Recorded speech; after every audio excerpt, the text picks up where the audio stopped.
جی ٹھیک ہے سر صاحب، آگے چلتے ہیں. چند دن پہلے ٹرمپ نے دہشت گرد کی گرفتاری اور امریکہ حوالگی کی وجہ سے پاکستان حکومت کا شکریہ ادا کیا، لیکن کل سے خبریں آ رہی ہیں کہ ٹرمپ انتظامیہ سلامتی کے خدشات کے پیش نظر افغان اور پاکستانی شہریوں پر جلد سفری پابندیاں عائد کر دے گی. یہ کیا ہے؟ تو دونوں علیحدہ علیحدہ باتیں ہیں. اور بات سنو، یہ جو شکریہ ہے نا، جاہلوں ان پڑھوں کی طرح چھچوروں کی طرح اس پہ پھدک رہے ہیں. مہذب دنیا میں تو یہ نارمل ہے، سوری اور شکریہ. یاد رکھنا، آپ کسی بھی مہذب ملک میں چلو، صبح آپ نکلو گے، آتے جاتے لوگ، آپ ان کو پتہ بھی نہیں آپ کون، آپ کو اسمائل دیں گے، ہیو اے نائس ڈے، یہ وہ اس طرح کی بات کریں گے. چھوٹی چھوٹی بات پہ سوری اور تھینک یو کامن بات ہے. گھریلو ملازموں میں بھی اگر کوئی ذرا کا آپ کو لگے، میں چند دن پہلے بارش ہو رہی تھی، جب میں اس طرف سے آیا ہوں تو میرا نا پاؤں پھسلنے لگا، تو چپڑی نے مجھے سنبھالا دیا. میں نے کہا تھینک یو یار بیٹا، ورنہ میں اس بڑھاپے میں اگر فریکچر ہو جاتا تو میں تو لمبا لیٹ جاتا. یہ چھچور پن ہے سارے کا سارا. اور جو دو باتیں آپ کر رہے ہو یہ بالکل علیحدہ علیحدہ ہیں. اس لیے اچھا، البتہ رانا ثناء اللہ نے ایک بات کی ہے، پتے کی اس پہ دھیان دے کوئی، لیکن کوئی نہیں دے گا چونکہ ڈھنگ کی بات. انہوں نے کہا ہے کہ اس سے بہتر بات کرنا ممکن نہیں. ٹرمپ نے شکریہ ادا کیا ہے، ہمیں افارا ہو گیا ہے، بدعزمی ہو گئی ہے. عجیب لوگ ہیں. شکریہ ادا کیا، وہ بھائی نارمل ہے، شکریہ ادا کیا ہے. اچھا، یہ کٹسی ہے، بنیادی سی بات ہے. تھینک یو، سوری، نارمل بات ہے. پڑھے لکھے خاندانوں میں، گھروں میں، ملازموں تک کو بھی شکریہ بیٹا، یہ نارمل سی بات ہے. تو باقی ہمارا ان کا رشتہ تو صدیوں پرانا ہے بھائی، صدیوں پرانا. کیسے؟ یہ گریٹ برٹن کا راج رہا ہے ہم پہ، کبھی ان کا بھی آقا تھا، اب وہ ان کے سائڈ ککس ہیں انگلینڈ وغیرہ. ہمارا تو پرانا تعلق ہے. اور ہمارے صدر نے، جن کو میں ذاتی طور پہ آج بھی بہت پسند کرتا ہوں، حالانکہ اس وقت میں بالکل بچہ تھا، ایوب خان، ان کی کتاب ہے فرینڈز ناٹ ماسٹرز. کسی ماہر نفسیات سے اس کے عنوان کا تجزیہ کراؤ، وہ ماسٹر سے ہیں اور رہیں گے. ہمارے تو پلے ہی ککھ نہیں، نہ ہمارے پاس تعلیم ہے، نہ تربیت ہے، نہ کریٹیوٹی ہے، اور گپوڑیے ہم اتنے ہیں. پاکستان میں ٹیلنٹ کی کمی نہیں. کادا ٹیلنٹ ہوئے، کس بات کا؟ کتے گدے کھلا دینا یہ ٹیلنٹ ہے؟ جعلی دودھ بنانا، 24 کروڑ لیٹر، یہ 2 سال پہلے ANDP کی رپورٹ تھی. یہ ٹیلنٹ کی کمی نہیں ہے. کیڑا ٹیلنٹ ہے؟ کدی وہ 4 چھکے لگ جاندے ہیں تو پھدکنا شروع کر دیں. کیا ہے؟ ٹیم ایک وہ لے دے کہ وہ بھی تمہارے پلے نہیں ہے. ہاکی تباہ و برباد ہو گئی. اور اب میں نے نوحہ پڑھا ہے، اب بھی اگر میں اپنی کمیونٹی کی بات کر رہا ہوں، انہوں نے اگر اثر نو اس پہ غور نہ کیا تو انجام دیکھنا. جیسے سیاستدان ایک دوسرے کو کاٹتے ہیں، بمبوڑتے ہیں، جھنجھوڑتے ہیں، اسی طرح میڈیا میں شروع ہو جائے گا. کام ہو چکا ہے، اللہ کرے رک جائے. اس لیے یہ چھوڑو. یہ شیر ہماری طرف دیکھو، بات سنو، عالمی جنگل کا شیر ہے، وہ ڈیپٹی شیر ہے چائنا، ابھی وہ اسسٹنٹ شیر ہے. ہم تو کسی کھاتے میں ہی نہیں ہیں. وہ انڈا دے، بچہ دے یا کچھ بھی نہ دے، یہ اس کی مرضی ہے. اور بات سنو، ایک آخری بات غور سے سن لیں، وہ یہ ہے کہ ڈونلڈ ٹرمپ کے بارے میں پڑھے لکھے لوگوں کی رائے بھی احمقانہ ہے. اس کی میڈنس کے پیچھے ایک میتھڈ ہے، یاد رکھنا. وہ لیتھل ترین کمبینیشن ہے. کاروباری، بڑا کاروباری، بہت بڑا.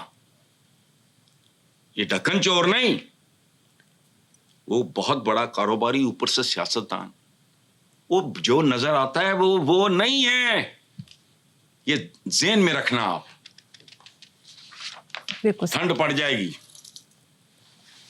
جی ٹھیک ہے، نیکسٹ خبر پہ چلتے ہیں صاحب. وزیر اعظم رمضان پیکج کے تحت 40 لاکھ مستحقین کو 5,000 روپے فی خاندان دینے کا اعلان.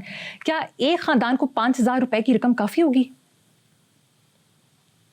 یار یہ تو پوچھنے کی ضرورت ہی نہیں ہے. ویسے میں حیران ہوں کہ اتنی ٹوٹی پھوٹی کمر کے ساتھ شہباز شریف نے حاتم طائی کی قبر پہ